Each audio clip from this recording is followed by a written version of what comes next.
আমি লতা কুন্ডু, আমি ফ্যাশন প্লেসের ওনার। ইউসুফির সাথে আমার পথ চলা 25 ইয়ার্স। আমার আসলে ব্যবসার শুরু থেকে ইউসুফির সাথে। ইউসুফের জায়গাটা আমার কাছে অনেক কমফোর্ট জোন মনে হয়েছে, এই কারণে আর ইউসুফির সাথে আমার সম্পর্কটা রয়ে গেছে।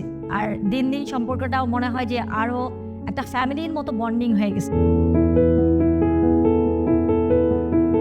আমি যেহেতু ইম্পোর্টে বিজনেস করি, বেনাপোলে আমার প্রায় 2-3টা কনসাইনমেন্ট আটকে যায়।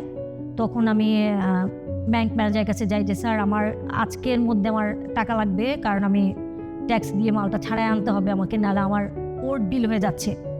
তখন স্যার আমাকে বলে ঠিক আছে আপনি আমাকে 2 আওয়ার্স সময় দেন। দেখলাম যে আমার 2 আওয়ার্সের মধ্যে আমার কাজটা খুব ভালোভাবে সমাধান হয়ে যায়। সেই সময়টা মানে আমার এত টেনশনে ছিলাম যে আমি আসলে মালটা আমার ছাড়ানোটা খুব দ্রুত দরকার ছিল। তখন ইউসুফির সাপোর্টটা আমি খুব ভালোভাবে পাই। আসলে একটা ব্যাংকের আসল শক্তি হলো তার গ্রাহকের আস্থা এবং বিশ্বাস। আমার মনে হয় ইউসুফি ব্যাংক এই আস্থা এবং বিশ্বাস অর্জন করতে সক্ষম হয়েছে।